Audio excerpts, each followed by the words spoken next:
continuer dans notre série et elle, comme je dis, elle n'est que seulement l'introduction du thème même qui est donné. Amen. Le thème, c'est comprendre les lois divines.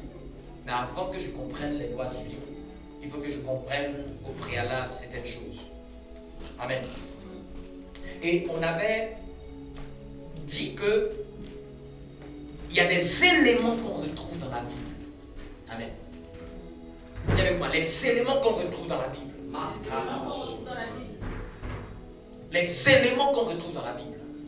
Donc, on avait commencé à explorer par la puissance du Saint-Esprit les éléments importants à retrouver dans la Bible.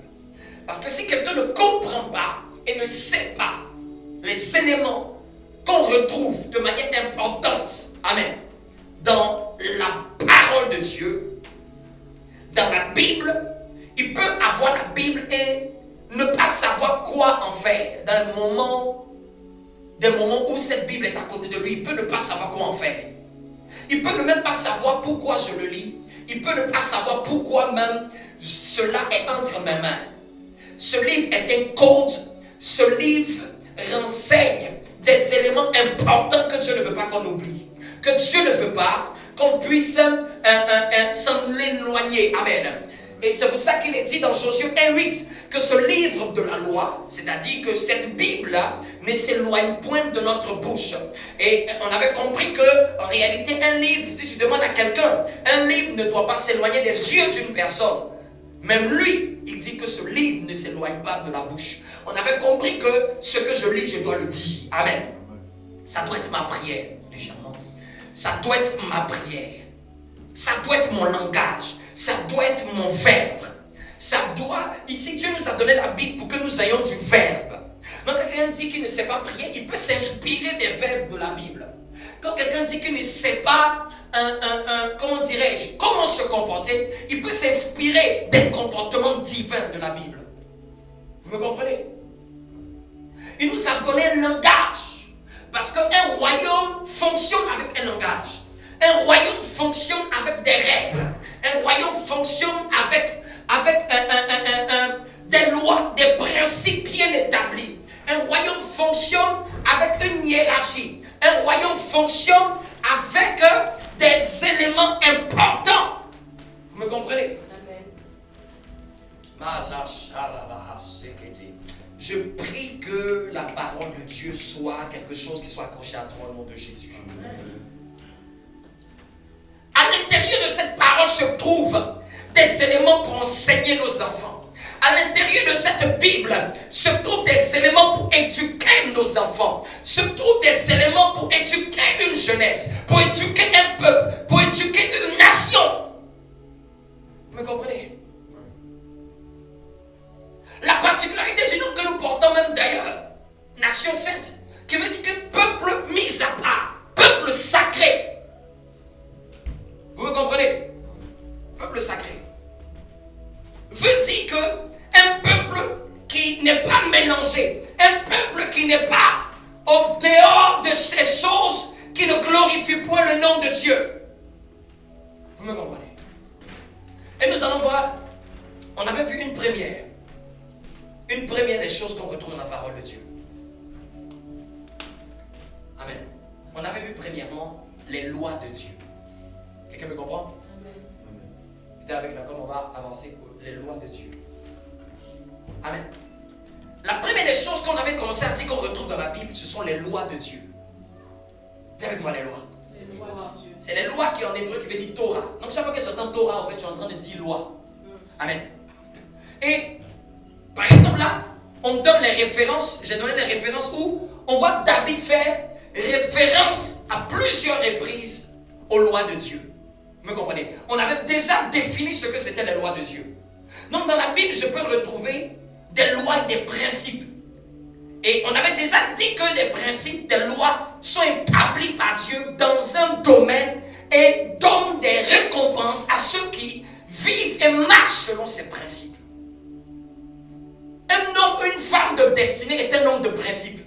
Si vous voyez quelqu'un de grand, c'est quelqu'un qui a des principes. Au lieu de demander, donne-moi ta grandeur, demandez-lui, révèle-moi tes principes.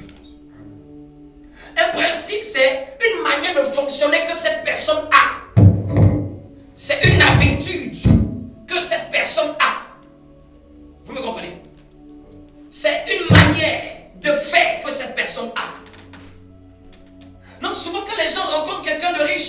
quelqu'un de grand, la première des choses, ils aiment demander à cette personne, prie pour moi. Je vais vous dire, aucune prière ne te transmet un principe. Vous me comprenez? La mauvaise mentalité des chrétiens, c'est de croire qu'ils vont seulement dire, je ne veux pas tes principes, donne-moi la prière. Quand tu rencontres même quelqu'un de grand, ne sois pas pour aller demander, donne-moi la prière. Dis-moi, donne-moi un principe qui fait que tu es à ce niveau. Qu'est-ce que tu fais peut-être dans ta famille et qui fait que ta famille est à ce niveau? Qu'est-ce que tu fais peut-être dans ta relation avec Dieu qui fait que ta relation avec Dieu est à ce niveau? Tes résultats, même quand tu vois un élève qui est brillant, est-ce qu'il peut venir t'imposer les mains pour qu'il te donne sa moyenne? Tu dois lui demander, tu fais quoi pour réviser la physique? Comment tu fais pour avoir 19? C'est le comment qu'il faut demander. Pourquoi concernant les choses de la terre, on demande comment, mais quand c'est concernant les choses de Dieu, on dit prie pour moi? Qui a dit que c'est prier qui transfère tout? Qui a établi cette règle? Que seulement en priant, tu penses que la personne qui a fait 20 ans à respecter ces principes en 1 minute va te donner la chose? Prier va te pousser. Prier va te couvrir. Mais prier ne va pas te donner ses principes. Vous me comprenez? Prier va te pousser. Prier va être comme une grâce qui verse sur toi. Mais si tu n'as pas ces principes, après 3 jours, ça finit, ça quitte. Mieux vaut demander à quelqu'un, donne-moi tes principes. Révèle-moi, comment tu fais pour prier? Dis-moi tes habitudes. Tu le vois qui connaît beaucoup d'éléments de la parole de Dieu. Comment? Dis-lui le comment. Il respecte certaines choses. Il va te dire que je dors une certaine heure. Ou je ne mange pas. Même santé, côté santé. Tu vois quelqu'un qui est en bonne santé. Est-ce que tu peux venir le voir pour lui dire que prie pour moi, donne-moi ta santé? Tu vas lui demander comment tu manges. Comment tu... Dis-moi tes disciplines alimentaires. Même chez les sportifs. Et les sportifs, souvent, on voit qu'ils sont plus performants que d'autres. Et c'est parce qu'ils respectent des principes. Il va te dire qu'à une certaine heure, il ne mange plus certains repas. Il va te dire qu'à une certaine heure, il ne peut pas aller faire du n'importe quoi. Il va te dire qu'à une certaine heure, il est obligé de s'entraîner à un nombre d'heures. C'est fixé. C'est ce qui fait qu'il est au niveau où il est. Dis à ton voisin, sois quelqu'un qui désire connaître les principes. Pour être une bonne femme, il y a des principes. Pour être un bon mari, il y a des principes. Oui. Tu les bafoues, ça va te donner un coup de boxe comme Tyson. Oui. C'est parce que les gens ont négligé les principes que les principes les ont détruits. Une règle que tu ne respectes pas, elle va te corriger. D'ailleurs, quand il y a le feu rouge sur la route, est-ce qu'il y a un policier qui va te demander s'il te plaît, arrête-toi? S'il te plaît, est-ce que tu peux t'arrêter? Tu vas connaître ta douleur. Quand 4 points vont se retirer 2 fois de ton permis. C'est-à-dire que personne ne va te dire la prochaine fois. Même en orange, tu vas commencer à ralentir. Pourquoi? Parce qu'une règle t'a corrigé. Même un pays fonctionne par des règles. Souvent même le président peut prendre des lois. On trouve que ces lois-là sont dures. Mais c'est pour le fonctionnement du pays. S'il ne prend pas ces règles, le pays va cracher. Le pays va se retrouver endetté. Il va mettre une règle, maintenant on va imposer, on va fiscaliser les heures. C'est une règle qui n'est pas forcément populaire. Tout le monde n'aime pas ça. Toutes les règles ne sont pas forcément populaires. Les règles, souvent même, tu peux les détester. Mais le problème, c'est que les règles s'en foutent si tu les détestes ou pas. Les règles sont les règles. Les principes sont les principes. Tu les aimes, tu en manges le fruit. Tu ne les aimes pas, elles te corrigent si tu ne les respectes pas dans leur territoire. Pour aller dans certains pays, par exemple, il y a des règles qu'il faut avoir un visa. Si tu dis que non, moi je peux aller partout. Partout où je vais, je fous la plante de mon pied. Ça m'appartient. Tu vas arriver là-bas. Ils vont te dire, monsieur, où est le visa? Amen.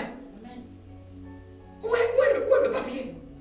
Où est le document? Où est la règle qui te permet d'entrer sur ce territoire? As-tu respecté la règle qui te permet d'entrer dans le territoire? Pour chaque territoire, il y a une règle. Pour chaque domaine de la vie, il y a une règle de fonctionnement. Et la Bible regorge de beaucoup de principes de fonctionnement dans chaque domaine. Dans la Bible, il y a des conseils où on donne des règles pour le fonctionnement de la relation humaine. Du fonctionnement des relations sentimentales. Du fonctionnement de la famille. Du fonctionnement de la marche avec Dieu. Quand tu prends la Bible, il faut savoir quelle règle tu cherches. Quelle loi, quel principe. La réussite est attachée à quelqu'un qui a des principes. Il y a un gars à mon travail. Il est arrivé il y a peu de temps. Mais dans les discours des gens, on vient de connaître un de ses principes. Il dit, moi, s'il faut tricher avec une entreprise, jamais. Tu vas me faire un mail. Quand il a dit ça à un autre collègue, il a dit, bon, c'est-à-dire que l'autre était en train de lui montrer que, non, t'inquiète pas, tu peux faire comme s'il n'y a rien. Et il a fait sortir directement dans sa bouche. Non, moi, ça jamais. Si tu dois le faire, il faut écrire un mail qui va attester. Sinon, je ne vais pas faire. Et l'autre était surpris, il me dit, en fait, dans son regard, j'ai senti qu'il se prend pour qui? C'était un homme de principe. Il s'est mis ça comme valeur. Peut-être je ne sais pas par quoi il est passé, mais peut-être ce par quoi il est passé a fait que finalement, là, il a dit que plus jamais, il va se mettre à, il dit même tricher un peu. Quelqu'un va dire non, c'est pas grave. C'est tricher un peu. C'est comme la dernière fois, je devais acheter la Diblo. Et puis j'étais à mes collègues, je devais acheter la Diblo. Il dit, mais tu peux prendre la carte de l'entreprise. Je dis, ah bon, peut-être ça je dois. Mais moi, dans mes principes, même ça, c'est du vol. L'entreprise ne me donne pas le droit de prendre ça. Pourquoi je vais prendre ça en sous-bassement? Vous voyez à quel niveau? Parce que si quelqu'un n'est pas fidèle dans les règles les plus petites, comment il va être fidèle dans les règles les plus grandes? Et beaucoup de gens vivent sans principe. La Bible dit qu'un peuple sans révélation est un peuple sans frein. Si tu vis sans règles, tu vas te détruire. Tu n'as pas de règles par rapport à ce que tu manges. La nourriture que tu manges va te détruire. On parlait avec je crois que c'est la sœur Marie-Florence qui disait qu'il y a un reportage où il y a en fonction de quand c'est la période des carême là, les gens mangent. Et après, ils ont constaté que médicalement, il y a beaucoup de gens qui ont des pathologies. Parce que les gens mangeaient sans règles, sans foi, ni loi. Ils ont cru que le fait de jeûner là devait leur donner l'opportunité de défier les règles. Et après, les règles les contre tous. D'autres ont des problèmes cardiaques, d'autres ont des problèmes de tension, d'autres ont des problèmes de diabète. Pourquoi? À cause du désordre alimentaire. Tiens, ton voisin, tu veux vieillir longtemps sur la terre? Faut pas suivre les règles alimentaires. Quand tu vois on fait manger, bouger 5 fruits et légumes par jour, on te chante ça, tu peux dire, oh, quand tu as 30 ans, tu entends les rigoler. Va demander aux gens qui ont 45 ans, ils vont te dire. Va demander aux gens qui ont 50 ans, ils vont te dire. Ils vont te dire, il y a certaines rebelles, si tu veux, il faut rentrer dedans. Moi, je ne rentre pas. Il connaît, il sait ce que ça va lui montrer. Vous me comprenez? C'est marqué comme ça. Prends 5 fruits et légumes. Il est dit même statistiquement, les gens ont plus de cancer quand ils ne mangent pas de fruits. C'est-à-dire que c'est une règle. Ça, c'est même pas Dieu. C'est les scientifiques qui ont découvert. Quelqu'un qui ne mange pas beaucoup de fruits, il est plus sujet au cancer. Parce que ce qui est naturel, il ne mange pas. Et c'est ce qui est artificiel qui mange le plus. Il peut faire une année, il a mangé peut-être 1 ou 2 fruits. C'est-à-dire qu'il a mangé plus ce qui est industriel que ce qui est naturel. Quelqu'un a dit une fois, concernant la règle de santé de vie, il a dit, si tu veux être en bonne santé dans ton corps, tout ce que les gens aiment, mange moins. Et tout ce que tu n'aimes pas manger, mange le plus. Quand tu vas voir les brocolis, ton corps n'aime pas ça. Mais c'est ça qui va te donner la qualité. Amen. Donc ça fait que tu vas commencer à t'imposer une certaine rigueur. Quel est le domaine de ta vie où tu as des règles? Ou est-ce que tu as des règles auxquelles tu te tiens? Parce qu'il y a des gens souvent qui se fient des règles, mais ils ne se tiennent pas à ces règles. Ils ne se tiennent pas à ces principes. Tu veux aller loin, tu veux posséder un territoire, tu veux régner dans un domaine, même par rapport au travail. Celui qui ne travaille pas ne mange. C'est une règle. C'est écrit dans la Bible. Je n'ai même pas besoin d'attendre que soit en Europe pour savoir ça. Paul était en train de comprendre que celui qui ne travaille pas, il ne mange pas. Comme il travaille, c'est que si tu ne fais rien, il te sera difficile que quelque chose entre dans ta main. Si tu n'es pas à l'œuvre, sur quelque chose, si tu n'es pas en train de transpirer, parce que je vous dis, quand Adam et Ève ont péché, il a imposé une règle aux hommes. L'homme mangera la sueur de son prie comme tu veux. Tu ne peux pas défier ça. C'est imposé. Tu mangeras à la sueur de ton front. C'est-à-dire que s'il n'y a pas quelque chose qui te fait transpirer dans un domaine, ça sera difficile que tu puisses être posé financièrement, posé matériellement. Donc souvent, être posé matériellement, financièrement, n'est pas en fonction de est-ce que c'est un esprit de pauvreté, hein?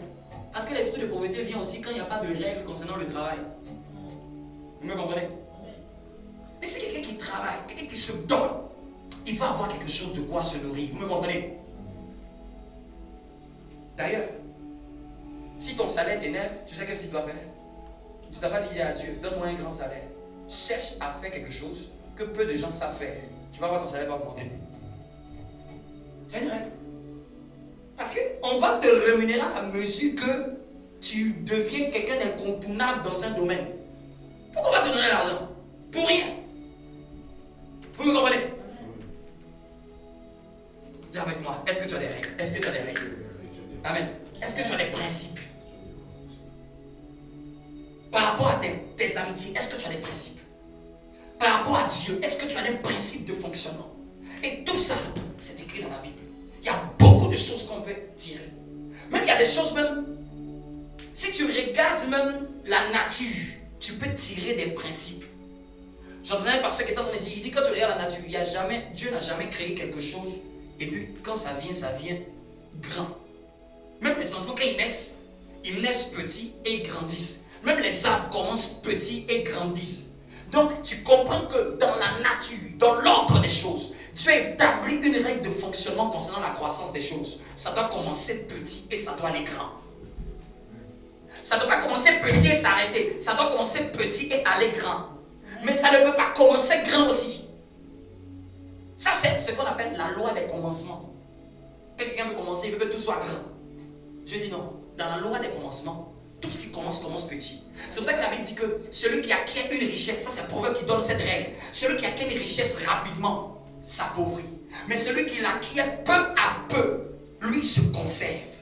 Quelqu'un peut lire ce passage. Mais si Dieu veut te révéler un mode de fonctionnement concernant les règles financières, celui qui les acquiert peu à peu, lui va grandir. Mais celui qui veut rapidement, c'est pour ça que même statistiquement, les gens même disent que ceux qui ont été riches au loto ont plus perdu leur argent après. Parce qu'ils ont acquis une richesse rapidement. Ils n'ont pas eu la mentalité, ils n'ont pas eu des principes après qu'on leur avait donné de l'argent. Donc, quand tu t'approches de quelqu'un de grand, au lieu de bavarder, au lieu de dire, prie pour moi, vous savez ce qu'il dit? Pose ce genre de questions. Qu'est-ce qui fait que tu es à ce niveau? Donne-moi un secret. Quittez la mentalité évangélique. Oh non, prie pour moi, verse-lui une onction. Et puis, c'est bien. Peut-être même après la prière, là. Dis, je veux que tu pries pour moi. Mais avant, donne-moi une révélation. Qu'est-ce qui fait que tu es à ce niveau? C'est là qu'il va dire, tu m'as posé une bonne question que beaucoup de gens ne me posent pas quand ils me voient. Il va te dire que pour faire ça, voici ce que je fais tous les jours. À telle heure. C'est ce qui fait que je suis là où je suis. Amen. Je vous donne la sagesse, les grands. Amen. Même professionnellement, tu peux demander à quelqu'un, qu'est-ce qui fait que tu es devenu directeur? Il va te dire ce que peut-être il a dû faire de bon comme principe. Qu'est-ce qui fait que tu es devenu, tu as eu beaucoup d'argent?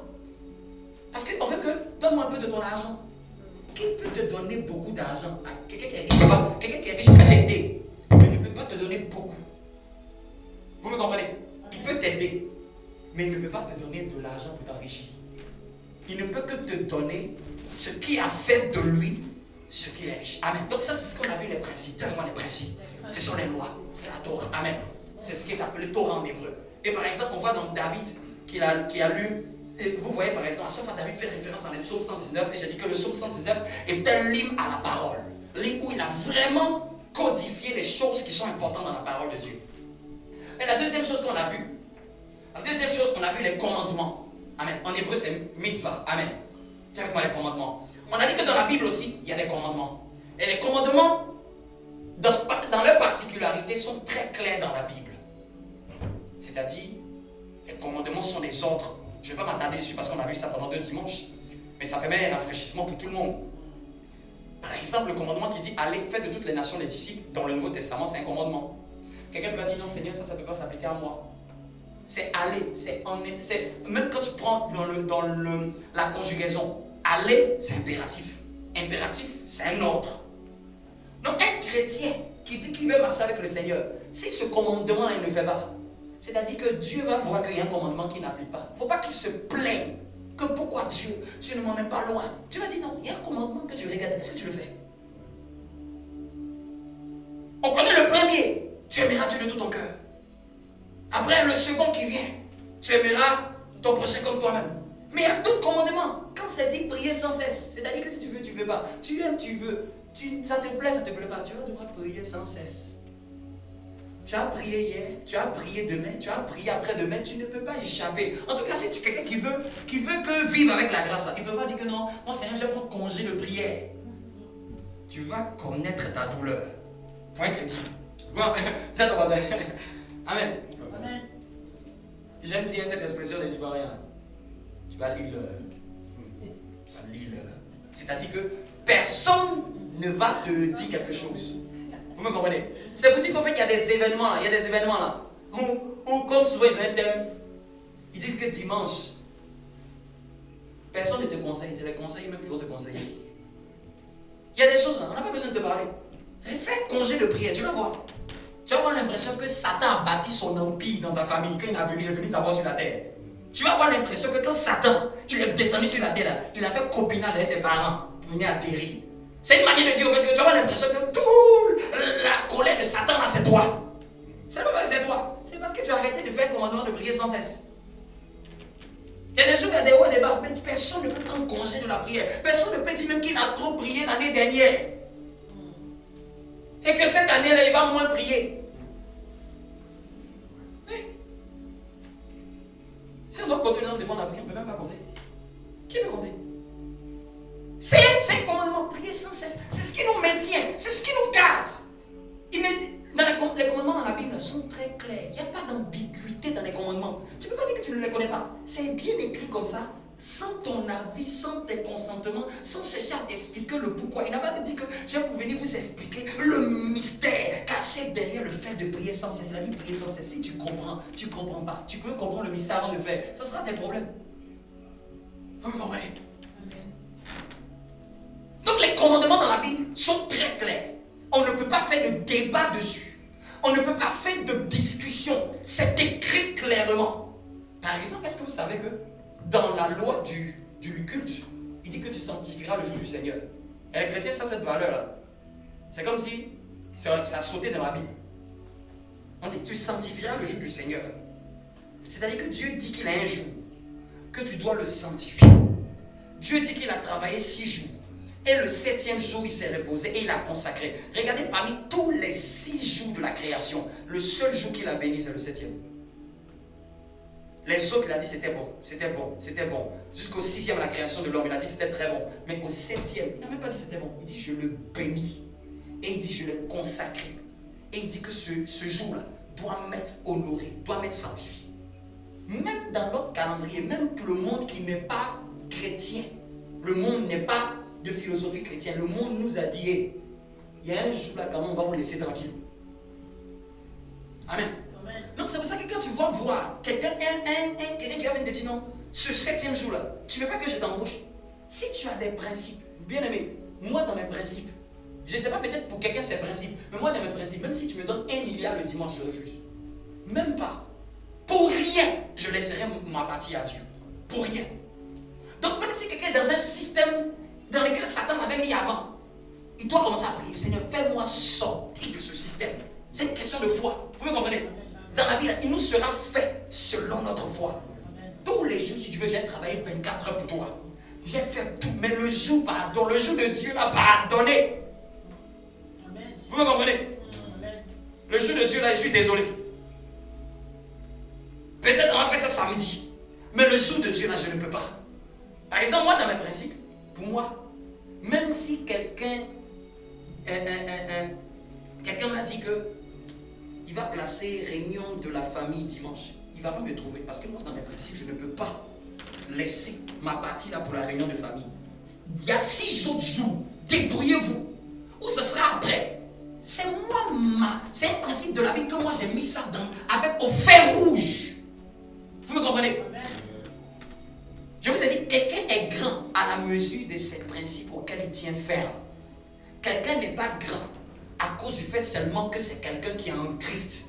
Beaucoup de gens sont chrétiens, mais peu de chrétiens ont des principes auxquels ils s'y tiennent fermes.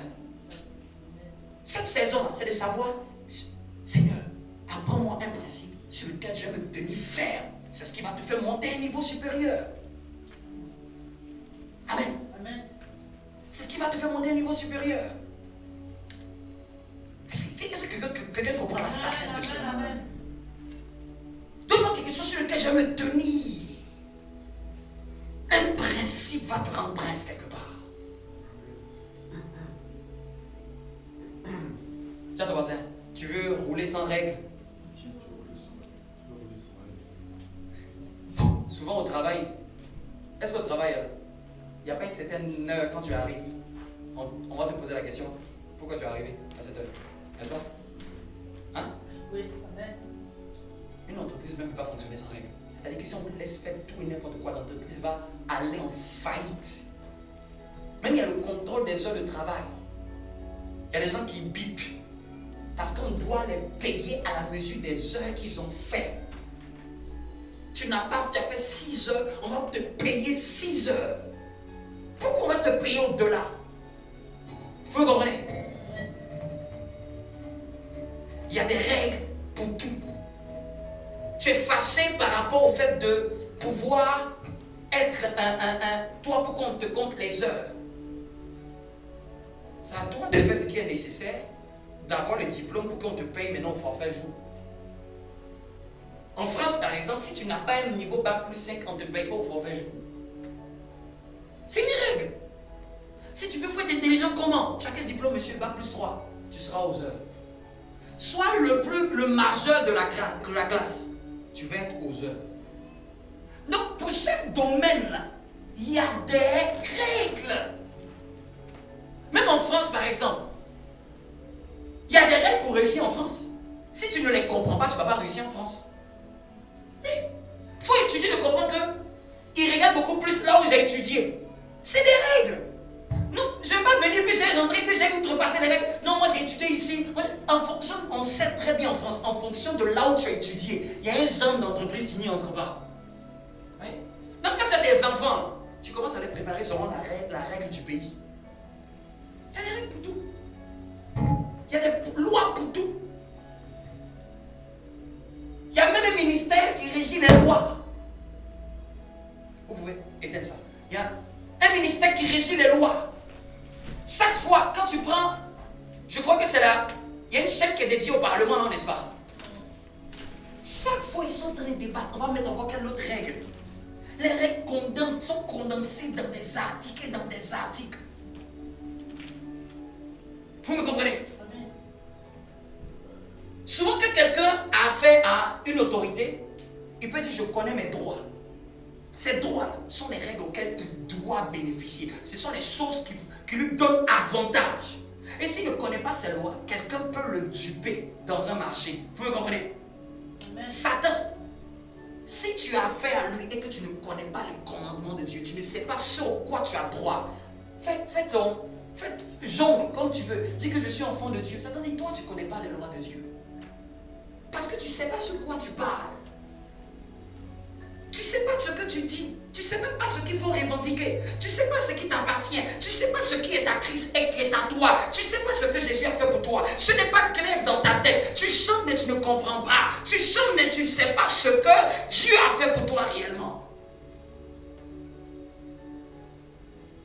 Tu n'as pas une maîtrise des lois qui régissent ton avantage. Le combat spirituel entre Jésus et Satan. Est-ce que c'était un combat où Jésus a dit, je mets le feu sur toi? Quand Satan a dit, il est écrit, Jésus aussi a dit, il est écrit. Je sais de quoi aussi, moi aussi je viens. Satan emmène là Il est écrit. Jésus en a dit, celui à qui tu te tiens, il sait de quoi il parle. J'ai lu des choses et je connais des choses dans ma tête. C'est pas le moment où il a dit non, le pasteur avait dit quoi la dernière fois là? C'était pendant que l'attaque commençait dans les pensées. Une pensée venait lui dire, jette-toi, suicide-toi, Dieu va te ressusciter. Il dit, hey, tu ne tenteras pas l'éternel ton Dieu. Parce qu'il allait prendre leur livre pour aller chercher. Il savait ça, c'était dans son cœur. Il y a des vérités, tant que ce n'est pas dans ton cœur, tu vas les oublier. Amen. Parce qu'en réalité, là, c'est peut-être 1 heure ou 2 ou 30 minutes pour certains que tu as le temps de jeter le regard un peu dans la Bible ou d'écouter un message, n'est-ce pas? Et les autres temps, les 20 heures de temps, parce que Satan va attendre pendant ces autres 20 heures. Satan va arriver dans tes pensées. Satan va arriver avec une séduction. Satan va arriver avec un piège. Mais quand il arrive avec un piège là, toi ta Bible est dans ton chevet. À ce moment-là, tu fais quoi? Donc les écrits là, les commandements ne sont pas faits pour que ça reste dans la Bible. Ils sont faits pour être gardés dans le cœur. Il dit, je sais. C'est dans le psaume 119 que David dit, je sais ta parole contre mon cœur, afin de ne pas pécher contre toi. Donc aussi je peux dire, je sais la parole de Dieu dans mon cœur, afin de marcher dans sa volonté. Hein? Je peux la serrer aussi pour que je marche dans sa volonté. Quand vous lisez le psaume 119, vous allez voir plusieurs reprises. David dit, garde, garde, garde, garde, je garde tes lois, je garde tes préceptes, je garde tes commandements. Garder, c'est-à-dire que quelque chose que tu ne gardes pas, tu vas l'oublier. Après, on a vu la troisième. Amen. Amen. La troisième, on avait vu les voies ou les chemins de Dieu. Et on avait dit que chaque fois que tu veux penser aux voies, pense à comment Dieu aurait fait la chose. Et on avait déjà donné un exemple merveilleux. Les disciples ont demandé comment prier. Il les a montré la structure à respecter. Les voies, c'est le protocole de Dieu. Même en France, si tu veux rencontrer le président, il y a un protocole. Tu ne peux pas venir à l'Élysée et vous dire, je veux le voir, je veux le voir.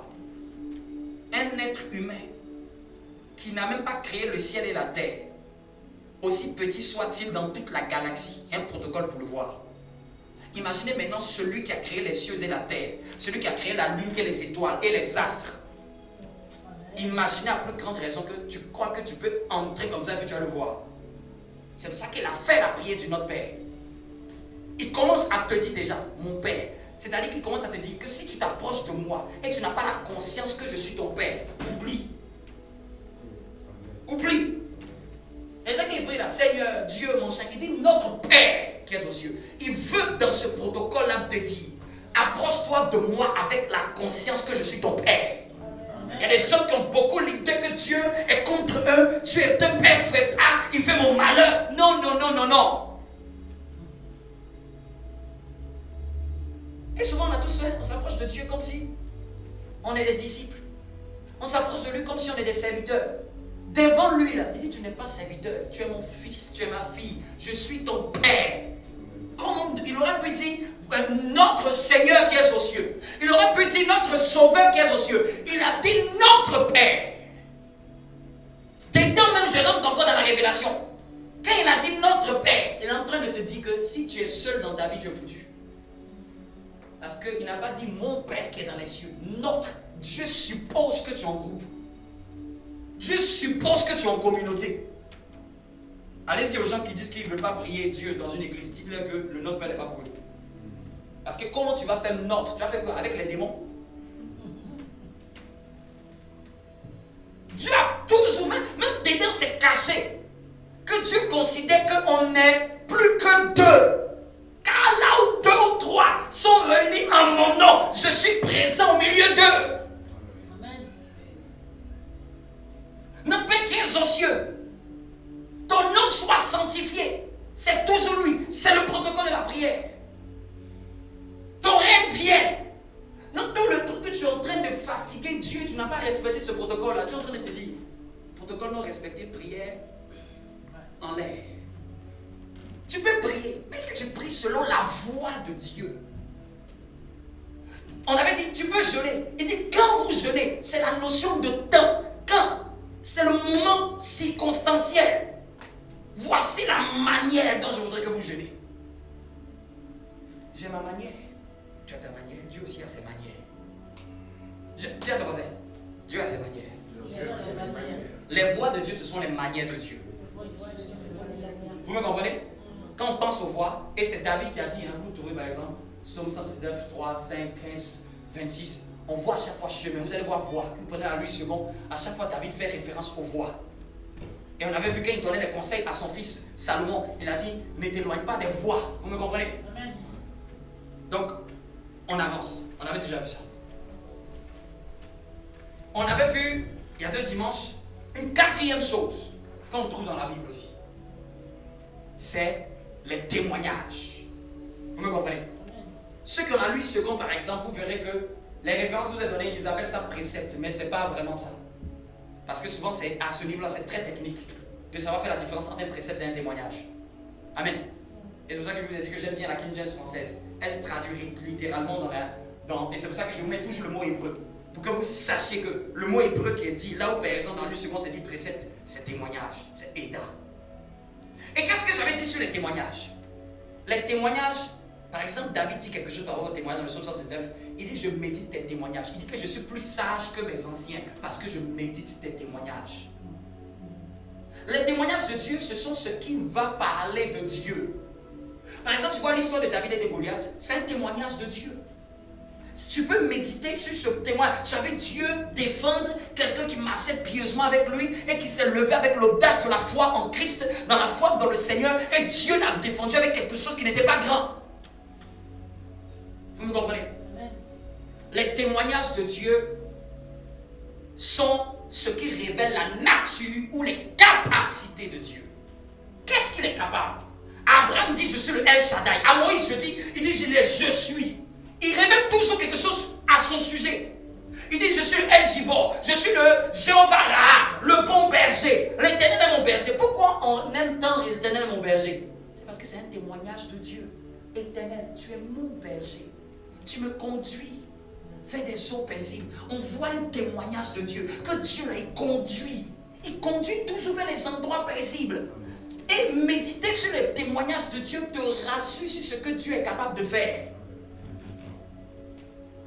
C'est comme si on te parle de quelqu'un et puis on te dit, je te dis, dis-moi un témoignage sur le frère. Le témoignage que tu vas dire, c'est par rapport à ce que tu as vécu, par rapport à ce que tu as entendu, ou par rapport à ce que tu vois qu'il fait. Tu vas parler de sa générosité, tu vas parler de peut-être de ses bonnes œuvres. Amen. Souvent même à la fin d'une vie, on dit, faites un témoignage sur la personne. Le témoignage de la personne, c'est par rapport à ce qu'il a vécu. On dit que c'était une bonne personne. Dieu aussi a son témoignage. Et son témoignage est écrit dans la Bible. Mais son témoignage est écrit pour que je puisse le méditer et être rassuré au sujet de Dieu. Parce qu'en fait, beaucoup de gens marchent avec un Dieu dont ils n'ont pas une pleine connaissance. Parce que le but de tout ce que je suis en train de dire là, c'est dans le but de connaître Dieu. De savoir que Dieu, il a écrit ça, la Bible, mais il faut savoir que c'est bien divisé. Il y a 7 choses à l'intérieur. Amen. Dis avec moi, Eda. Est-ce que quelqu'un a compris le témoignage? Témoignage, c'est ce qu'on dit, que lui-même dit de lui, ou ce qu'on a dit de lui par rapport à ce que les gens ont expérimenté avec lui. Moïse a dit, l'Éternel ma bannière. C'est un témoignage. Lui, il a vu Dieu se révéler comme étant une bannière. Quand il a fait sortir Israël, il dit que je suis celui qui vous a fait sortir sur les ailes d'un aigle. Quelqu'un peut lire ça, c'est-à-dire que Dieu est en train de dire que moi, je suis comme un aigle, où quelqu'un peut se mettre dessus et puis il le transporte. Quelqu'un médite sur ça, il va comprendre que s'il marche fidèlement avec Dieu, on peut tout essayer, ça ne marche pas, parce que dans ton esprit, tu te vois sur les ailes d'un aigle.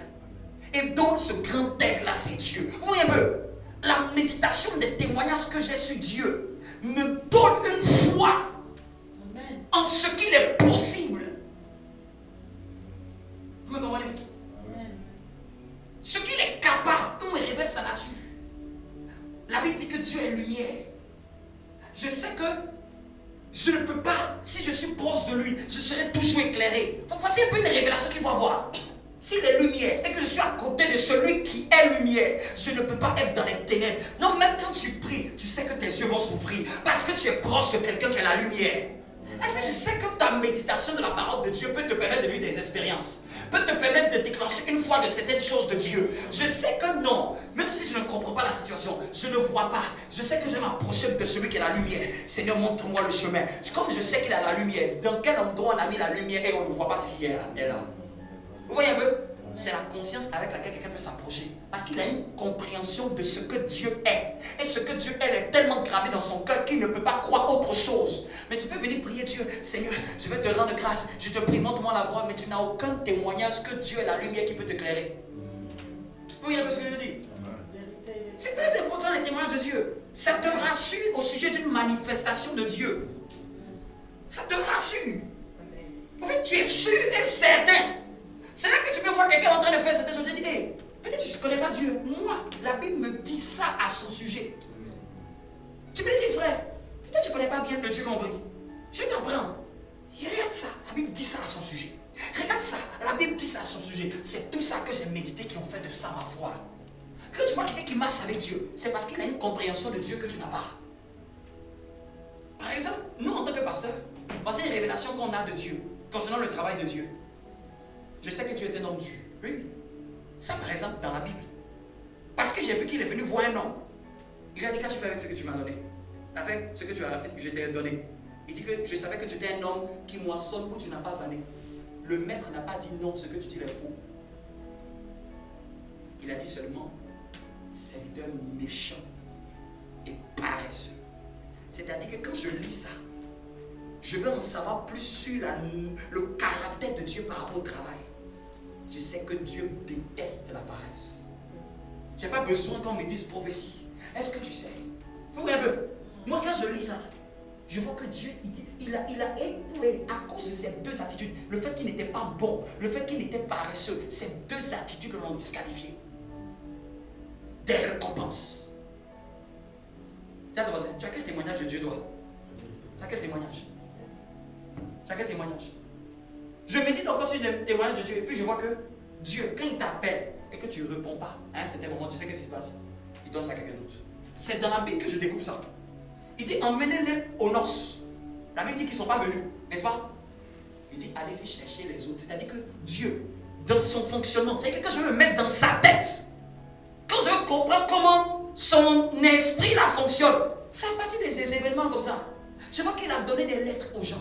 Je vois qu'il... Et puis il prend des paraboles pour t'expliquer un peu comment il fonctionne. Quand je veux comprendre Dieu dans la manière du sacrifice, il dit que c'est quelqu'un qui a découvert le royaume, qui va vendre tout ce qu'il a. C'est-à-dire qu'il est en train de dire que rien de ce que tu viens de trouver là qui est petit comme ça. Il n'y a rien de ce que tu as qui dépasse ça. Il n'y a rien de ce que tu as qui dépasse ça. Je peux t'emmener même à sacrifier tout ce que tu as pour prendre ce qu'il a, la petite chose qu'il a. Et cette petite chose là qui va faire de toi la grandeur que tu dois être. Ça, c'est la mentalité de Dieu. La mentalité de Dieu, que quelque chose peut commencer comme une petite graine de moutarde et peut devenir un arbre. Dieu peut te mettre une petite grâce, un petit talent en toi que le monde ne voit pas. Mais si tu commences à travailler, tu commences à croire, tu commences à investir, il dit que ça va devenir un arbre qui va porter des ailes. Vous voyez un peu, quand je parle, les choses de vous votre esprit. Les mêmes passages que vous voyez dans la Bible, là, ça révèle des témoignages. Ça en dit plus sur Dieu. Je dois savoir dans sa tête là comment il raisonne Dieu. Il raisonne comment? On me dit que Dieu ne change pas. Il est le même hier, aujourd'hui, éternellement. Et je vous ai dit que hier, aujourd'hui, éternellement, il n'a pas dit ça par hasard. Il a dit hier par rapport à l'Ancien Testament, il a dit aujourd'hui par rapport au Nouveau Testament, parce que nous sommes dans la continuité des jours de Jésus. Il a dit éternellement par rapport au temps de l'éternité qui arrive. Il est en train de dire ce qu'il a fait dans l'Ancien. C'est pas parce qu'elle est passée dans le Nouveau que ça a changé. Hein? D'ailleurs, on dit tu ne tueras point dans l'Ancien Testament. Est-ce que dans le Nouveau Testament ça a changé? Donc je suis en train de comprendre que Dieu là, déjà pour le cerner, c'est quelqu'un qui ne change pas. Les hommes peuvent changer d'humeur, mais Dieu ne change pas. Donc quand Dieu a une manière de fonctionner, je sais qu'on monte, même 100 ans, c'est la même manière. Je suis rassuré de ça au sujet de Dieu. Je ne sais pas si vous me comprenez. Ça fait que j'ai confiance en 100% qu'il ne peut pas me trahir si je fais ma part. Amen. Que Dieu te révèle ses témoignages. Amen. Je vous ai dit, quand tu veux monter ta foi, médite sur les témoignages de Dieu. Il faut dire, je vais chercher dans ton esprit, j'ai sondé ton esprit. Il faut que je saigne ce gars-là. Je saigne ce grand Dieu. Ça arrive à saigner un peu au moins à partir de ce qu'il m'a donné. Regarde comment c'est tout de saigner. Saigner un peu comment Dieu fonctionne. Amen. Hein? Et c'est là que tu vas commencer à mettre beaucoup de choses dans ta vie et dans ton fonctionnement qui sont la conséquence de la révélation que tu as de Dieu. Tu vas commencer à marcher d'une certaine manière et tu vas voir que c'est cette manière-là et tu l'attires des compréhensions que tu as des Écritures. Tu l'attires des compréhensions. Et c'est cette compréhension-là qui augmente ta foi.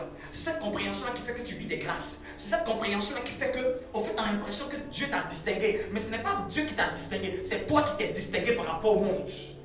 Parce que toi, tu es rentré dans le moule de Dieu. Tu es rentré dans les valeurs de Dieu. Tu es rentré dans les principes de Dieu. Je vous ai dit que d'abord, lui-même dit qu'il ne fait aucun favoritisme. Donc, c'est-à-dire que ce soit Pierre, Paul, Dieu est un Dieu équitable. Donc, si je vois quelqu'un qui est monté jusqu'ici, je dois savoir que Dieu, là, il n'a pas fait favoritisme à cette personne. Cette personne a dû faire des choses et a obtenu grâce aux yeux de Dieu. Et je dois venir. Et c'est pour ça, là, souvent, ayez l'humilité de vous approcher des gens qui sont élevés en dignité, que ce soit dans votre carrière professionnelle, que ce soit familiale. Comment tu as fait pour être là? Certains vont te dire que je ne sais même pas. Mais souvent, ceux qui ont analysé le parcours, ils vont te dire que c'est peut-être parce que je faisais ceci, je faisais cela. Souvent, si tu peux apprendre de l'humilité des principes de quelqu'un qui est un peu en avant, vous me comprenez? Ah, ça, c'est le témoignage. Et David avec moi, David dit, je suis plus sage que mes pères parce que je médite tes témoignages. Il le dit dans le psaume 119. Amen. Il le dit dans le psaume 119. Au verset même 99, c'est là que David dit ça.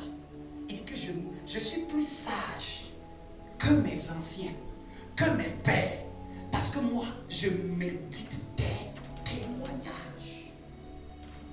David vient de donner un secret comme ça. Au suivant. Et après, on avait vu dimanche dernier une cinquième chose.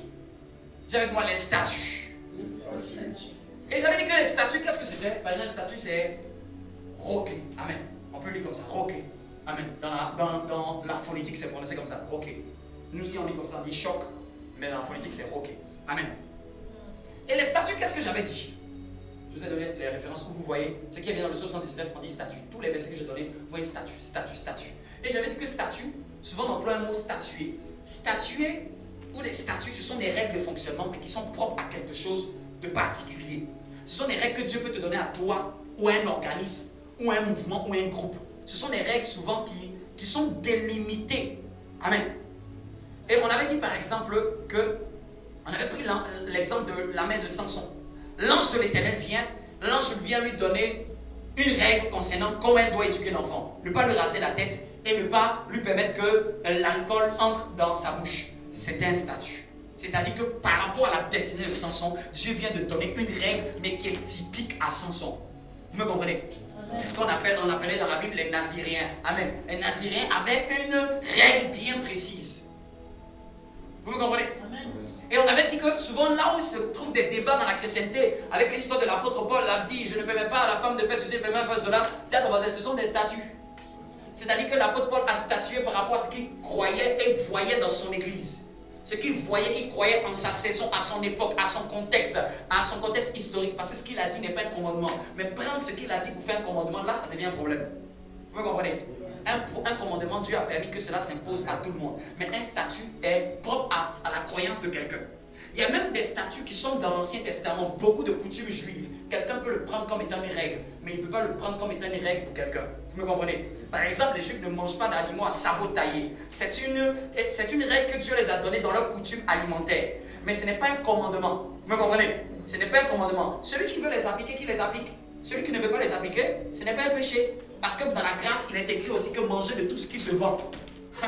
Amen. Dieu a dû permettre que dans la grâce, ça soit écrit, manger de tout ce qui se vend. Tel fait une distinction entre les jours, tel n'en fait pas, que tout le monde le fasse pour la gloire de Dieu. Il y a des gens qui vont dire qu'ils prient samedi, les adventistes prient samedi, parce que pour eux le Shabbat c'est samedi, vous me comprenez? Eux ils veulent le 7e jour, vraiment comme dans la Bible. Même nous qui prions dimanche, nous croyons que Jésus est ressuscité le lendemain du sabbat. Amen. Vous me comprenez? À chaque fois on dit le lendemain du sabbat. Le lendemain du sabbat. C'est pour ça que nous on a dit que nous, le chiffre 8 c'est la résurrection. Le chiffre 7 c'est la perfection. Mais le chiffre 8 c'est la résurrection. Jésus a fait en sorte qu'il est mort au sabbat, mais il est ressuscité le jour qui a survenu après le sabbat. Vous me comprenez? Amen. Mais tel en fait une distinction, tel n'en fait pas. Tout ça pour la gloire de Dieu. Les adventistes, ça c'est une statue chez eux. Tu ne peux pas aller chez eux et tu vas dire qu'on va faire que le dimanche. Parce que les adventistes croient que c'est samedi qu'il faut qu'ils prient. Mais c'est leur règle à eux. Ce n'est pas un péché. Vous me comprenez? Amen. Mais si tu veux être avec eux et que tu veux t'opposer à leur statut, ils vont te chasser. Voilà. Et puis tu as dit, hein, je sais aller chez les chrétiens, on m'a chassé, on t'a chassé, c'est leur règle. Tu veux faire quoi? Vous me comprenez? N'aimez pas des gens qui sont quelque part et ils n'aiment pas les règles qui sont là-bas. Quand tu es dans un groupe, tu es dans un mouvement, tu es dans une entreprise, s'il y a des règles, il y a deux choix. Tu te soumets ou tu vas dans un autre. Si toi tu n'aimes pas que non, dans cette entreprise-là, on me demande à mon poste de faire certaines choses que dans les autres entreprises on ne fait pas. Est-ce qu'on t'a forcé d'être dans cette entreprise? Non. Oui. Ne soyez pas des chrétiens qui aiment. Amen. Et aujourd'hui même dans les églises, souvent il y a des chrétiens qui viennent, non mais moi je n'aime pas la manière dont on fait. Mais tu n'aimes pas, va où on aime la manière dont tu plais. Oui. Parce qu'en fait, si tu parles dans le lieu où il y a cette règle, tu deviens ennemi du lieu. Je vous dis ça. Peut-être ça vous choque. Mais il peut arriver que même un pasteur peut donner une enveloppe à quelqu'un. S'il te plaît, on va plus te revoir dimanche.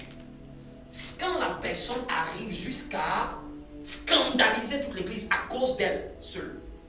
Parce qu'on est dans un groupe. On a un fonctionnement. Si tu n'aimes pas, vous me comprenez? Tu n'aimes pas. Va là où ça te plaît. C'est pas un problème ça. Vous me comprenez peu? Mais si tu es dedans et que tu parles contre ça, on te prévient. Tu fais des scandales. C'est que quand le pasteur dit A, toi tu as dit Z. Le pasteur dit B. Toi tu as dit non, c'est pas comme ça. Vous savez, vous savez ce qu'on fait. Pour le bien de ton âme, on te recommande une église seule. Tu peux aller prier dans cette église seule. Oui. Vous me comprenez? Allez dans si tu donnes un groupe WhatsApp, c'est toi qui écris. La famille dit qu'on va faire répartant. C'est toi qui t'as dit, mais pourquoi on fait le répartant? Pourquoi on ne fait pas comme ça? À un moment, tu sais quoi? Ils ne vont plus répondre à tes WhatsApp là. Parce qu'ils vont savoir que celui-là, qu'est-ce qu'il veut même? Vous me comprenez? C'est ça les statuts. Les statuts, c'est ce qui définit le fonctionnement d'une personne, d'un groupe, d'une communauté ou des croyances même de quelqu'un. Oui. Des croyances même de quelqu'un. Mais les statuts ne sont pas des commandements. Les statuts, souvent, quand Dieu t'a révélé, la plupart des statuts, souvent, c'est Dieu. Tu médites ou tu dors, tu rêves, et Dieu te dit ça. Pendant tel nombre d'années, je ne veux plus te voir faire ça. Il peut te dire que non, pendant tel nombre d'années, je ne veux plus que tu fasses ceci, fasses cela. C'est des statuts à toi. Je ne veux plus que tu portes des bijoux. Ou je ne veux plus que, comme je vous donnais le témoignage d'un homme de Dieu, Dieu lui a dit, je ne veux pas te voir en Europe, jamais. Après 20 ans, c'est là que tu pourras prétendre aller en Europe. S'il enfreint cette règle, il pêche contre Dieu. Vous me comprenez? Quand c'est Dieu qui t'a donné des statuts à toi, si tu enfreins, tu pêches contre ça. Vous me comprenez? Est-ce que vous me comprenez? Amen. Dieu peut te dire que pendant tel nombre de temps, jeûne et prie. C'est tes règles à toi. Ce n'est pas les règles de tout le monde. C'est tes règles à toi. C'est tes statuts à toi. C'est des règles qui sont prescrites de manière particulière. C'est ça les statuts. De manière particulière. Dis à ton voisin. Est-ce que tu as des statuts dans ta vie? Quand vous voyez aussi quelqu'un qui est grand, il y a des choses qu'il fait, il ne va jamais te dire. Ce sont ses statuts à lui. Parce que la plupart des statuts, on ne dit pas ça aux gens. Des statuts personnels que Dieu t'a révélés. Tu ne peux pas venir sur la parole parce que vous savez quoi? Dieu, l'année dernière, il m'avait révélé ça. Tu sais quoi? Quand tu as fait ça, tu as désacralisé ce qui te tient, toi et Dieu. Ouais. Les statuts sont personnels. Amen. Il ne faut pas le prendre pour aller dire, vous me comprenez. Les principes sont communs à tous. Mais les statuts, souvent, je parle des statuts que Dieu te révèle personnellement. Si Dieu t'a révélé personnellement de faire ceci ou de ne pas faire ça, il peut te dire, c'est comme un homme de Dieu disait que ça faisait 8 ans qu'il n'avait pas regardé la télé. Parce que Dieu, pour sa consécration, disait que je ne veux pas même que tu t'asseyes devant ça. Vous me comprenez? C'est ses statuts personnels à lui. Tu vas voir un qui regarde la télé qui va faire la même chose avec Dieu. Mais lui, s'il se permet de faire ça, c'est comme si tous les démons de l'enfer arrivent chez lui. Vous me comprenez? On avance, on avance. 6e, dis avec moi les jugements. On avait dit ça dimanche dernier, les jugements ou sentences. Et puis je donne les références, vous pouvez toujours noter. C'est Mishpat. Mishpat. Dans la Bible, Dieu n'a pas seulement laissé le lait et le miel dans la Bible. Un Dieu qui est équitable, il ne peut pas seulement te dire, voici les bénédictions qui t'accompagneront. Un Dieu qui t'aime, il doit te prévenir aussi que voici la douleur qui va t'arriver. Est-ce que vous savez qu'il y a certaines maladies qui sont dues à une désobéissance divine? Il y a certains problèmes que les chrétiens peuvent avoir, c'est juste parce qu'ils ont désobéi à certaines choses. Les sentences ou les jugements, ce sont les choses que Dieu a écrites pour déjà te prévenir de ce qui va t'arriver si tu les enfreins. Il a déjà jugé. Comme je prends l'exemple. L'exemple qui dit quoi? Il punit l'iniquité des pères jusqu'à la 3e et la 4e génération, n'est-ce pas? C'est Dieu qui a dit ça la première fois dans la Bible. Et il a dit ça à Moïse. Donc Dieu révèle que, quand il se révèle à Moïse, il dit, je bénis jusqu'à la 1000e génération. Dis-moi bon amen. Je prie que tu sois béni jusqu'à la 1000e génération. Amen. Mais tu vois, de la même manière que tu aimes que tu sois béni jusqu'à la 1000e génération, il faut te méfier. Parce que Dieu aussi dit qu'il punit jusqu'à la 3e et 4e. Donc tu peux poser des actions. Même tes arrière-petits-fils vont subir les conséquences. Ouais. Hein? Amen. La plupart des gens qui ont le diabète dans leur gène ne donnent-ils pas ça à leurs enfants? Hein? Hein? Ne donnent-ils pas à leurs enfants? On appelle ça même maladie génétique. Il y a plein de maladies même qui sont génétiques. Vous pensez que ça vient d'où? Les maladies génétiques sont des malédictions. Oui. Toute maladie génétique est une malédiction. Parce que comment papa peut la voir, maman veut la voir, la petite soeur, la petite fille là, il dit il punit jusqu'à la 3e, jusqu'à la 4e génération. Toute maladie génétique vient que quelqu'un dans la lignée a fait du tort et Dieu a puni. Amen. Ou quelqu'un a transgressé une loi. Amen. Et c'est ce qu'on appelle héréditaire, génétique. Donc les jugements, c'est là aussi pour nous dire, ne soyez pas aveugles. Ne croyez pas que Dieu n'est que le côté bon et sucré. Dieu aussi a un moment où il tranche. Dieu aussi est un Dieu qui juge. Dieu est un Dieu qui reprend. Vous me comprenez? Dieu est un Dieu qui corrige. Il dit même dans la Bible, il corrige ceux qu'il aime. Donc si toi tu sais que Dieu t'aime, sois-en sûr. Si tu as fait une gaffe, Dieu va te... Oui. C'est pas biblique de venir dire que non, Dieu t'a pardonné. Il y a des choses, Dieu te pardonne. Il y a des choses, quand il finit de te pardonner, il te corrige. Et je vous avais donné l'histoire de David, non? Qui peut prétendre que Dieu n'aimait pas David? Donc vous voyez la correction que Dieu a donnée à David. Une correction jusqu'à ce que ton propre fils se rebelle contre toi, il prend ton trône, il couche avec tes concubines, il te met hors du pays et qu'à la fin, celui que tu lui dis de ne pas le tuer, fais doucement avec lui, le tue malgré toi-même. Non seulement il n'a pas perdu son trône, humilié devant tout le peuple, bafoué, deuil, à cause d'une seule fois, il a touché la femme de quelqu'un. Et il a perdu aussi son deuxième fils, Amnon, parce qu'Absalom a tué Amnon. Et vous savez d'où ça commence encore? Amnon a violé la demi-sœur. C'est là que ça a commencé. Il tue un homme, il prend sa femme. Amnon viole sa demi-sœur. Absalom se rebelle, tue Amnon. Absalom prend son trône. Un seul acte, adultère plus meurtre. Regardez toute la correction que Dieu lui a donnée. Après, il a été réintégré, n'est-ce pas? Parce qu'il s'est humilié devant le Seigneur. Si vous lisez même pas dit Seigneur, je comprends tes jugements. Je comprends la droiture de tes jugements. Dieu est un Dieu droit. Est-ce que même au travail, il me dit, est-ce qu'au travail, on ne fait pas mise à pied aux gens? Un jour, on est venu au travail, on a donné une assistance. À 7h du matin, le RH a donné mise à pied. Parce qu'elle parle dans l'entreprise. C'est quoi cette pourriture? C'est quoi ces machins? Un jour, le RH est venu comme ça, mise à pied. On ne peut plus jamais te voir. Parce que même les nouveaux qui venaient, elles scandalisaient. Tu n'aimes pas l'entreprise, va! Ils ont fermé sa bouche avec une mise à pied. Elle avait duré dans l'entreprise. Elle ne pensait pas qu'on allait lui faire ça. C'est-à-dire que c'est pas qu'on te prévient. À 7h, tu viens d'arriver, tu prends l'ascenseur. Le RH t'attend avec le papier. Retourne. Et plus jamais qu'on te voit dans l'entreprise. Parce qu'avec une langue de vipère dans l'entreprise, on l'a corrigé et on l'a sanctionné. Et ils ont fait sortir 5 pages des choses qu'on lui reprochait, qu'on avait notées sur elle pendant des années, qu'on gardait. Je faute grave là, on ne corrige pas l'entreprise. C'est comme ça. On ne va pas regarder ton beau visage de oh, tu sais, nous t'aimons. Même l'État, tu voles, tu vas faire. Qu'est-ce qui va se passer? Si on t'a attrapé, Dieu t'aime, non? Hein? Les règles, c'est même pas le juge, c'est les lois qui vont te condamner. Dieu a fait en sorte que même lui-même ne te juge pas. C'est sa parole qui te juge. Amen. C'est que quand il arrive au niveau de la correction, Dieu dit que c'est pas moi. C'est ce qui a été écrit. Qu'est-ce qui a été écrit? C'est ce qui a été écrit qui te juge toi-même. Donc Dieu a fait en sorte que ces sentences soient laissées dans la parole. Pour que même en cas de cas, même son bien-aimé fait. Il dit, ah, moi je ne suis pour rien. Je suis en même temps ton père, mais je ne peux être équitable. Il faut que je sois juste.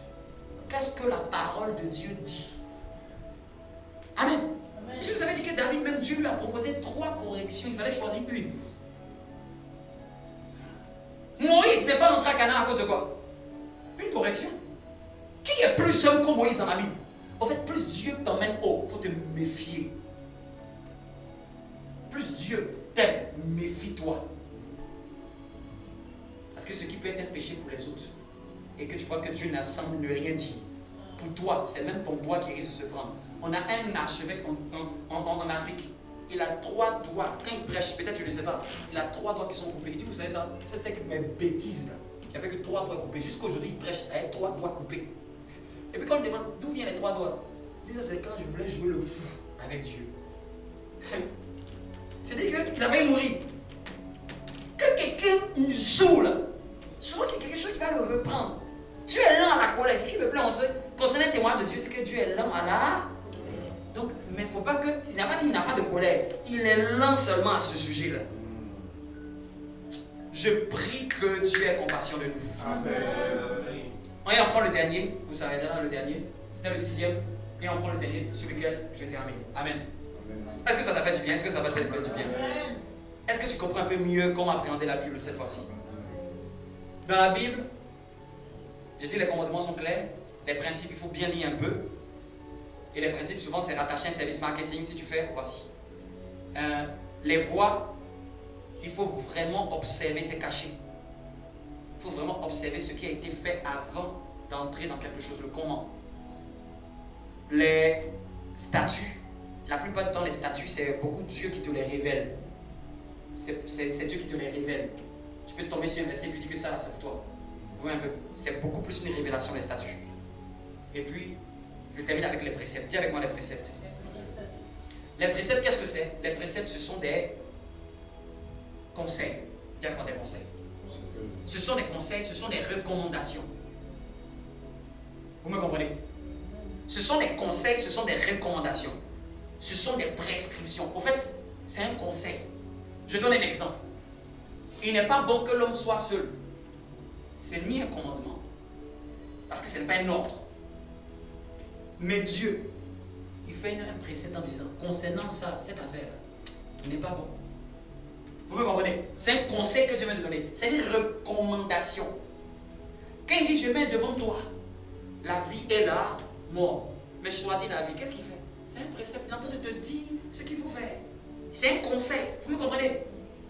Il dit, mais toi, si tu es bon, choisis la vie. Mais il n'est pas venu pour vous dire, je t'en donne, prends la vie. Vous me comprenez? Il dit, je mets devant toi. C'est ça les préceptes. C'est ce que Dieu met devant nous pour nous permettre de pouvoir gagner en sagesse par rapport à certaines choses. Amen. Et souvent même dans les proverbes, il y a beaucoup de conseils dans les proverbes. C'est des prescriptions. Si tu veux faire ça, fais ça. Si tu veux faire ça, mieux vaut mieux. Souvent tu entends mieux vaut, mieux que. Quand tu dis mieux là, c'est une prescription qu'on t'a donnée. Ça ne t'a pas imposé. Mais on te dit que c'est mieux. Vous me comprenez? Mieux, ça c'est mieux que l'autre. Donc, les préceptes, c'est PQ, ça veut dire seulement juste des conseils. Et Proverbe donne beaucoup de conseils à la vie. Proverbe. Tu trouves, Proverbe même te dit qu'au départ, c'est que des conseils. Des conseils de vie, des conseils de bien-être, des conseils de sagesse. Mais je vous dis, aujourd'hui, beaucoup de chrétiens, on peut se donner des mots, on a terminé. Aujourd'hui, beaucoup de chrétiens, on connaît beaucoup plus. Je vous demande, quel est le don fort d'un prophète, c'est quoi? La prophétie. La prophétie. Hein? Amen. Quel est le don fort d'un pasteur? La prédication. Le conseil. À chaque homme ministère est attaché un don fort. Et la plupart de ce que les gens ne savent pas, c'est que ils ne connaissent pas les dons qui bougent avec les pasteurs. Et c'est pour ça qu'il veut que les pasteurs soient des prophètes. Vous me comprenez? Mais ils ne savent pas que c'est le même esprit de Dieu, mais de diverses manières. La Bible parle des 7 esprits de l'Éternel. Esprit de sagesse, esprit de conseil, esprit de discernement. Les 2 dons majeurs qui nous bougent, comme le don de la prophétie, le discernement des esprits chez les prophètes, mais chez les pasteurs. Chez les prophètes, là, c'est prophétie, discernement. Vous me comprenez? Chez les pasteurs, les gens ne connaissent pas. Les gens ne savent pas, au fait, que quand ils approchent un pasteur, là, quel est le don qui bouge le plus avec lui? Il n'a pas besoin de dormir. Il n'a même pas besoin de... Ça travaille en lui. Vous savez c'est quoi? C'est la sagesse et le conseil.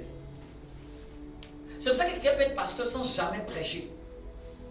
Mais il te prend à son bureau, tu lui expliques, je suis passé par là, ma famille, il te dit fais ça, c'est fini. Parce que, et comme le conseil n'est pas spectaculaire, on pense que ça ne vient pas de Dieu. La prophétie, souvent une dimension spectaculaire. Waouh, il a révélé le conseil. On peut te dire juste dans les escaliers, il peut te dire une seule phrase. Si tu l'avais écouté, ça t'aurait épargné beaucoup de problèmes. Mais comme c'est venu dans l'escalier au moment où tu parlais avec lui, tu as cru que non, c'était juste une parole en l'air. Dieu, il a l'esprit de conseil. Quand vous approchez même un pasteur, et lui, tu n'as pas des conseils pour moi. Tu vas voir, 5 conseils vont sortir. Tu n'as pas de conseils pour moi. Ça dort en lui. Il te regarde, il te voit, il sait ce qu'il doit te conseiller dès maintenant.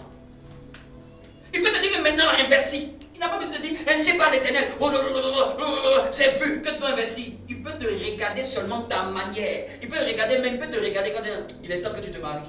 C'est fini. Il te regarde ta taille, il regarde ton âge, il voit là où tu es arrivé. C'est comme s'il y a un esprit qui lui dit, l'enfant, il doit faire ça maintenant. Et ça, comme ça ne vient pas de waouh, on pense que Dieu n'a pas parlé.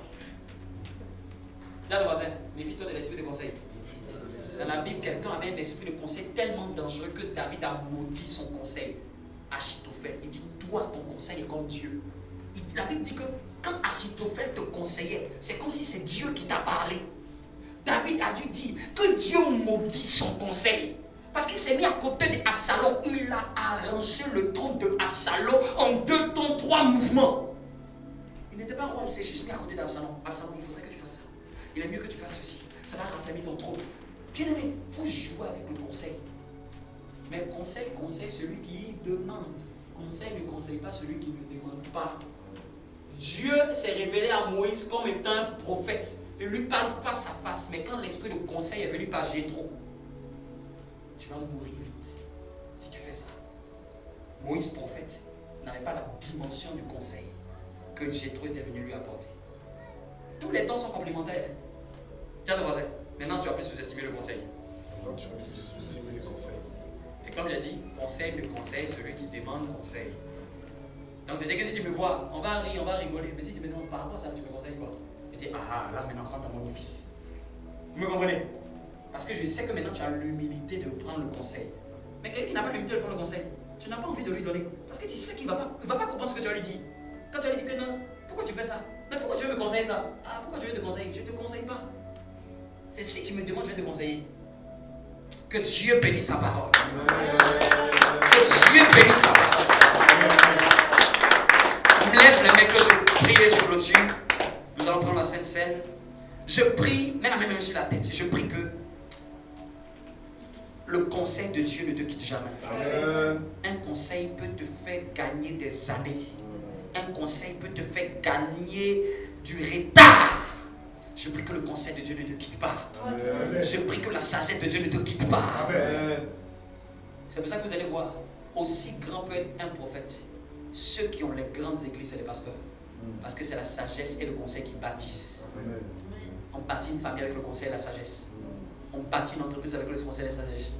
Chacun a sa force. Mais pour mener dans la grandeur, Reçois le conseil de Dieu. Reçois la sagesse de Dieu. Reçois l'intelligence de Dieu. Quand tu vas prendre la Bible, reçois l'intelligence. L'intelligence pour comprendre les voies de Dieu. L'intelligence pour comprendre les témoignages de Dieu. Sois instruit sur les principes divins. Que ta sagesse augmente. Que ta sagesse augmente. Sois instruit plus que tes frères. Instruit plus que tes anciens. Sois plus intelligent que tes pères. Dans chaque domaine de ta vie, discerne le principe à appliquer. Que tes yeux s'ouvrent à la vue des témoignages de Dieu. Que tu n'oublies pas les recommandations de Dieu. Que tu n'oublies pas les commandements de Dieu. Même dans ton sommeil, que tu ne les oublies pas. Même dans des discussions avec des hommes qui ne connaissent pas Dieu, que tu ne les oublies pas. Que tes principes soient reconnus comme un homme et une femme de principe. Au nom puissant de Jésus-Christ de Nazareth. Acclame Dieu.